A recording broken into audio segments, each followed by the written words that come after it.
السلام علیکم محترم ناظرین۔ ہندوستان اور پاکستان کے مابین جاری تنازع اپنے اختتام کو پہنچ گیا ہے اور الحمدللہ ایک سیز فائر کے ذریعے اس وقت دونوں ملکوں کے درمیان امن قائم ہو چکا ہے۔ ایک طریقہ تو یہ ہے کہ یہ جنگ ختم ہو گئی، یہ تنازع ختم ہو گیا اور ہم اسے کرنٹ افیئرز کے دیگر معاملات کی طرح بس یہ سمجھیں کہ ایک چیز آئی تھی اور چلی گئی، اور دوسرا طریقہ یہ ہے کہ اس سے ہم کچھ سبق سیکھیں۔ چنانچہ آج کی اس گفتگو میں یہ کوشش کروں گا انشاءاللہ کہ اس جنگ کے کچھ اہم اسباق میں آپ کے سامنے رکھوں۔ سب سے پہلی چیز جس کی طرف میں آپ کی توجہ مبذول کرانا چاہتا ہوں کہ یہ جو دنیا ہے یہ بظاہر انسان چلاتے ہیں، ریاستیں چلاتی ہیں، لیکن دراصل یہ خدا کی دنیا ہے اور خدائی ورلڈ آرڈر کے تحت یہ دنیا چل رہی ہے۔ اور خدائی ورلڈ آرڈر کیا ہے کہ اللہ تعالیٰ ظلم کو پسند نہیں کرتے۔ وہ اس دنیا کا نظام اس اصول پہ چلاتے ہیں کہ یہاں پر کسی نہ کسی ریاست کو یا ایک سے زیادہ ریاستوں کے ہاتھ میں طاقت ہوتی ہے، دنیا میں انہیں مرکزی حیثیت حاصل ہوتی ہے، علاقائی طاقت کی حیثیت حاصل ہوتی ہے، لیکن اگر وہ مسلسل ظلم کا ارتکاب کیے جائیں تو پھر اللہ تعالیٰ اس نظام کو بدلتے ہیں اور ایک دوسرا ورلڈ آرڈر وجود میں آتا ہے۔ جس ورلڈ آرڈر میں اس وقت ہم جی رہے ہیں یہ جو سوویت یونین کا خاتمہ ہے اس کے بعد وجود میں آیا تھا۔ یعنی جب تک سوویت یونین تھا دنیا میں دو طاقتیں تھیں اور یہی ورلڈ آرڈر تھا۔ اس کے بعد دنیا میں سول سپر پاور کا زمانہ شروع ہوا جس میں امریکہ دنیا کی تنہا طاقت تھی۔ 1989 سے یہ دور شروع ہوتا ہے اور 9/11 تک یہ زمانہ چلتا ہے، کم و بیش 10 برس تک۔ اس کے بعد 9/11 کا جو واقعہ پیش آتا ہے تو وہ جو بات کہی گئی تھی کہ the world will not be the same again، تو دنیا بدلتی ہے اور امریکہ پھر ایک نیا روپ اختیار کرتا ہے جس میں وہ خود ہی مدعی بنتا ہے، خود ہی منصف بنتا ہے اور خود ہی جلاد بھی بن جاتا ہے۔ چنانچہ ہم دیکھتے ہیں اس کی جو سب سے بڑی نمایاں مثال جس کو خود اہل مغرب نے مانا، امریکیوں نے مانا، وہ یہ کہ عراق پر جب حملہ کیا گیا تو اس پر الزام لگایا گیا کہ وہ ایٹمی ہتھیار بنا رہا ہے، اور وہاں کچھ نہیں نکلا اور پورے ملک کو برباد کر دیا گیا۔ جس کی لاٹھی اس کی بھینس کے اصول کے اوپر یہ نظام قائم ہوا اور امریکہ نے عراق کو برباد کیا، اور پھر ہم یہ جانتے ہیں کہ یہی کچھ اسرائیل نے مڈل ایسٹ میں کرنا شروع کیا، اور جو تباہی وہاں پر اس وقت بھی جاری ہے وہ اس کا ایک زندہ ثبوت ہے۔ بدقسمتی سے، انتہائی بدقسمتی کی بات ہے کہ یہی سارا معاملہ ہندوستان کے وزیر اعظم جناب مودی نے اس خطے میں کرنا شروع کیا، جس کی لاٹھی اس کی بھینس کے اصول پہ عمل کرتے ہوئے انہوں نے بار بار یہاں پہ یہی معاملہ کیا، اور اس سے پہلے کی بھی ہندوستانی حکومتیں یہی کر رہی تھی کہ پاکستان پر ایک الزام لگایا گیا، کوئی بھی واقعہ ہندوستان میں ہوتا اس کے بعد پاکستان کے اوپر چڑھائی کر دی۔ اس میں یقیناً پاکستان کی کچھ ایسی غلطیاں تھیں جن کا ہمیں اعتراف کرنا چاہیے، اور ہماری ریاست نے اس کی بہت کچھ اصلاح کرنے کی کوشش کی، لیکن بار بار یہ ٹرینڈ اس جگہ ہوتا تھا کہ کچھ واقعہ ہوا اور پاکستان کے اوپر چڑھائی کر دی گئی اور ایک فوجی الغار کا عمل ہوتا تھا، اور دو نیوکلیئر پاورز کو، دو ایسی طاقتیں جن کے پاس نیوکلیئر ہتھیار ہیں، ان کو جنگ کے دہانے پر لایا جاتا تھا اور گویا کہ پاکستان کو گن پوائنٹ پہ لے لیا جاتا تھا۔ بار بار جب یہ واقعہ ہوا تو اس کے بعد اس وقت جو صورتحال ہوئی ہے اس میں ہم دیکھتے ہیں کہ اللہ تعالیٰ نے ایک عجیب تبدیلی کی ہے۔ ہر دفعہ یہ ہوتا تھا کہ پاکستان کو ڈرایا دھمکایا جاتا تھا، دنیا کی طاقتیں پریشرائز کرتی تھیں، پاکستان خود بھی بہرحال چھوٹا ملک ہے بھارت سے، معاشی طور پہ بہت پیچھے ہے اور کنونشنل آرمی میں بھی بہت پیچھے ہے، عددی اعتبار سے بھی بہت پیچھے ہے، تو پاکستان کو بہرحال ایک درجے میں بیک فٹ پہ رہنا پڑتا تھا۔ لیکن یہ پہلی دفعہ ہوا ہے کہ اس جنگ کا جو اختتام ہوا ہے، سیز فائر اس طرح ہوئی ہے کہ پاکستان ہندوستان کی جو تاریخ ہے جنگوں کی 1948 سے جو شروع ہو رہی ہے، تو بھارت کو پہلی دفعہ اتنا زیادہ بیک فٹ پہ جانا پڑا ہے۔ لٹرلی بھارت نے شکست تسلیم کی ہے جس طریقے سے ان کا پاکستان نے نقصان کیا ہے۔ یعنی انہوں نے یہ الزام لگایا تھا کہ بھئی آپ نے ٹیررزم کروایا ہے، اور اس کے بعد انہوں نے پاکستان پر ایک حملہ کیا، تو ان کے خیال میں تو حساب برابر ہو گیا تھا۔ لیکن آپ دیکھیے کہ اس حملے میں پاکستان نے بھارت کے کئی جہاز گرائے، جسے دنیا بھر نے اب تو مان لیا، اور جس میں رافیل جیسا جہاز بھی تھا جسے گرایا گیا۔ اس کے بعد پاکستان نے پلٹ کے ہندوستان پر حملہ کیا، اور خود ہندوستان کے ذرائع کے مطابق 26 مقامات پر یہ حملہ کیا گیا۔ ان کا ڈیفنس سسٹم بالکل ناکام ہو گیا، کوئی جہاز مقابلے کے لیے نہیں آیا، پاکستان کا ایک جہاز بھی تباہ نہیں ہوا، ان کے متعدد ایئرپورٹ کو تباہ کر دیا گیا، فوجی تنصیبات کو تباہ کر دیا گیا، اور اس کے بعد بھارت کے پاس کوئی چارہ ہی نہیں تھا کہ وہ اس اسکیلیشن کو آگے لے کے جائے، اس لیے کہ اس کے بعد پھر پاکستان نے جو اگلا قدم اٹھانا تھا وہ اپنے تمام جو میزائل ہیں ان کو استعمال کر دینا تھا، اور ظاہر ہے کہ بھارت جو ہے اس کا ڈیفینس سسٹم اس وقت تک تباہ ہو چکا تھا. جو S-400 ہے وہ پاکستان تباہ کر چکا تھا. تو اگر یہ صورتحال نہیں ہوتی تو بھارت کسی صورت بھی سیز فائر کے اوپر آمادہ نہیں ہوتا، کیونکہ لٹرلی پاکستان نے ان کو ذلیل و رسوا کیا ہے. ورنہ آپ دیکھیے ان کا اگر کہنا یہ تھا کہ پاکستان نے یہ سب کچھ کروایا ہے، تو جب انہوں نے جوابی حملہ کیا تھا اسکور اس وقت برابر ہونا چاہیے تھا، لیکن پاکستان نے پھر حملہ کیا، اور پاکستان گویا کہ اب ان کے حساب سے ایک درجے اوپر آ چکا ہے. پاکستان نے گویا کہ ان کے اوپر 2 حملے کیے، لیکن وہ کیوں سیز فائر کر رہے ہیں؟ اس لیے کہ انہیں پتہ ہے کہ اب وہ جو جنگ کی ایک نئی ٹیکنالوجی آ گئی ہے جس میں ایئر فورس بڑی اہم ہوتی ہے، جس میں یہ جو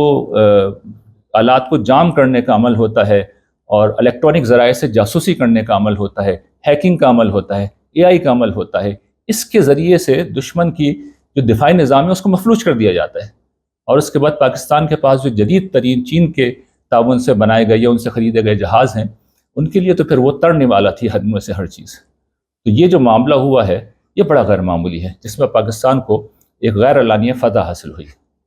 گرچہ ہندوستان کا جو میڈیا ہے، جو ان کا طریقہ ہے کہ وہ اپنے پروپیگنڈے کے زور پہ ون سائیڈڈلی دوسری چیزوں کو بند کر دیا جائے، ہمارے سوا کسی کی بات ہمارے لوگ نہ سنیں، اور بھارتی فلموں کے ذریعے سے وہ ایک دوسری منظر دکھائیں، تو وہ ان کی مرضی جو کرتے رہیں. لیکن حقیقت میں جنگ کا خاتمہ اسی طریقے سے ہوا ہے. لیکن یہ کیا ہے؟ یہ اللہ تعالیٰ کا ایک نیا نظام ہے جو وجود میں آ رہا ہے کہ یہ جو طاقت کے زور کے اوپر آپ جس کے ساتھ جو چاہتے تھے کر دیتے تھے، یہ جو معاملہ ہو رہا تھا اب اس کے رکنے کا عمل شروع ہو چکا ہے. اور یہ گویا کہ اعلان ہے اس بات کا کہ پاکستان جیسا چھوٹا ملک ہندوستان کو اس حال میں پہنچا سکتا ہے کہ اس کے 26 جگہوں کے اوپر وہ حملہ کر سکتا ہے، اس کے دفاعی سسٹم کو مفلوج کر سکتا ہے، اس پہ میزائلوں سے حملہ کر سکتا ہے، اور بھارت بدلہ نہیں لے سکتا. بھارت کو سیز فائر کرنی پڑ رہی ہے. اور یہ ایک اور طاقت کے ابھرنے کا اشارہ ہے،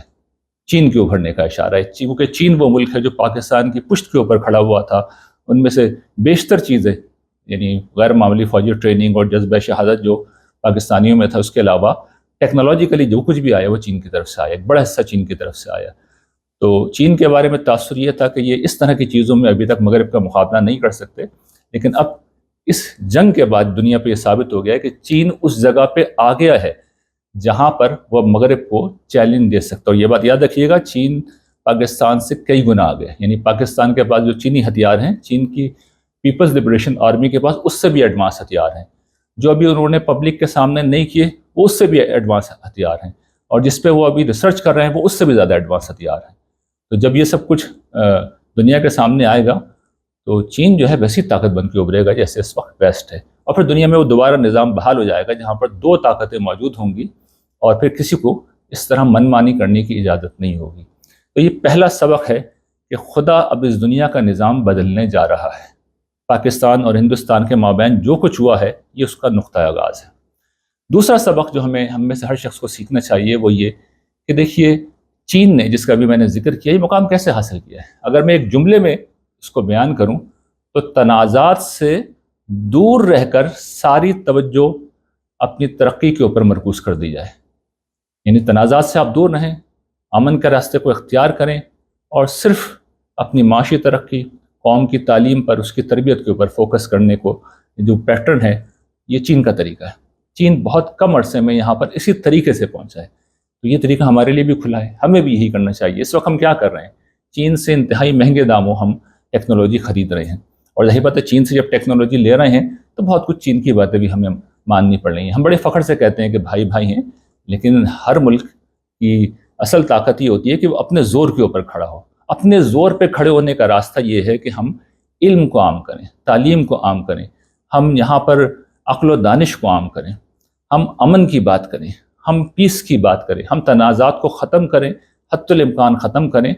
اور ہر طرح کے تنازعات کو ختم کر کے ہم معاشی ترقی، علمی ترقی اور سیاسی استحکام کے راستے کو اختیار کریں. یہ ہمارے لیے بہت بڑا لیسن ہے. نہ اسی طریقے سے ہم مانگے تانگے کی ٹیکنالوجی سے ہم کب تک دنیا سے اس طریقے سے لڑتے رہیں گے. تو یہ دوسرا سبق ہے جو ہمارے لیے ہے کہ ہمیں امن کا راستہ اختیار کرنا ہے، معاشی استحکام،